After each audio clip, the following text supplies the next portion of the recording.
গণ অভ্যুত্থানের 2 বছর হয়েছে। আমরা জুলাই গণ অভ্যুত্থানের পরবর্তী সময়ে বলেছিলাম জুলাই গণহত্যার বিচার সংস্কারের মাধ্যমে আমরা একটা বৈষম্যহীন গণতান্ত্রিক নতুন বাংলাদেশ করতে চাই। সেই বাংলাদেশ আমরা আকাঙ্ক্ষিত বাংলাদেশ আমরা এখনো পাইনি। আপনারা জানেন গতকালকে ট্রাইব্যুনালের একটি বিচারের রায় এসেছে, কিন্তু দুঃখজনকভাবে সেই রায় বাংলাদেশের জনগণকে সন্তুষ্ট করতে পারেনি। এবং আমরা মনে করি সেই রায়ের মাধ্যমে আমরা যারা জুলাই গণ অভ্যুত্থানে অংশ নিয়েছিলাম, যারা শহীদ পরিবার, যারা আহত যোদ্ধা রয়েছে, তারা কোনো ন্যায় বিচার পায়নি। হাসানুল হক ইনু, যিনি জাসদের সভাপতি ছিলেন, যিনি আওয়ামী লীগের সহযোগী যেই অ্যালায়েন্স ছিল সেটার অংশ ছিলেন, তিনি কিন্তু জুলাই গণ অভ্যুত্থানে প্রত্যক্ষভাবে গণহত্যায় মদত জুগিয়েছিলেন। গণহত্যার যে সিদ্ধান্ত ছিল, শেখ হাসিনা যিনি প্রধান সিদ্ধান্তকারী ছিলেন, তাকে সর্বাত্মকভাবে সহযোগিতা করেছেন।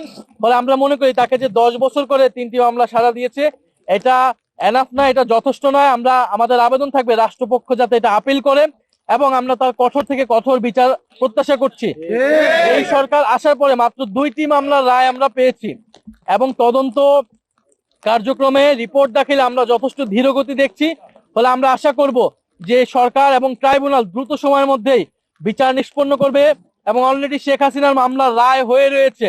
আমরা আশা করব যে শেখ হাসিনাকে সহ জুলাই গণহত্যাকারী এবং ওসমান হাদির হত্যাকারী যারা ভারতে পালিয়ে রয়েছে, তাদেরকে দেশে এনে বিচারে কাঠগড়ায় দাঁড় করানো হবে, এবং শেখ হাসিনার ফাঁসির রায় সেটি কার্যকর করা হবে। এবং শহীদ পরিবারদেরকে যে প্রতিশ্রুতি দেওয়া হয়েছিল, তাদের আর্থিক সহায়তা, জুলাই যোদ্ধাদের পুনর্বাসন, সেই সকল কার্যক্রম যাতে যথাযথভাবে পালন করা হয়।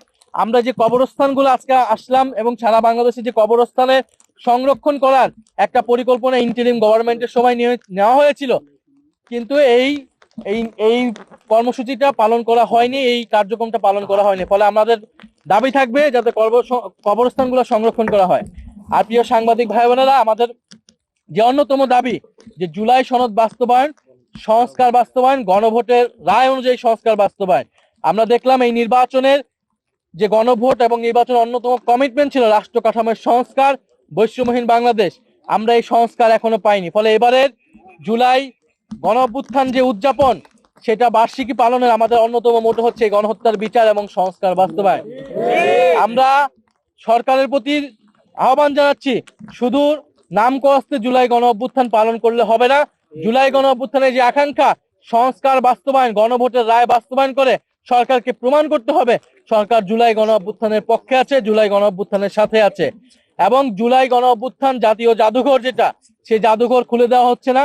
5ই আগস্টের মধ্যে জুলাই জাতীয় জাদুঘর খুলে দিতে হবে, না হলে জনগণ নিজেরাই সেই জাদুঘর কিন্তু খুলে নেবে এবং নিজেরাই সেই জাদুঘরে যাওয়ার ব্যবস্থা করবে। এবং আমরা দুঃখজনক ভাবে দেখছি যে ইন্টারিম গভর্নমেন্টের সময়ে এই পুরা 36 দিন ব্যাপী সরকারের নানা রকম কার্যক্রম এবং স্মৃতি কার্যক্রম ছিল। আমরা এই সরকারের পক্ষ থেকে এখন পর্যন্ত আনুষ্ঠানিক কোনো কার্যক্রম আমরা দেখতে পাচ্ছি না, এবং আমরা কোনো ধরনের তাদের কর্মসূচি ঘোষণা দেখতে পাচ্ছি না। ফলে আমরা আশা করব সরকার দ্রুত সময়ের মধ্যে এটা ঘোষণা করবে।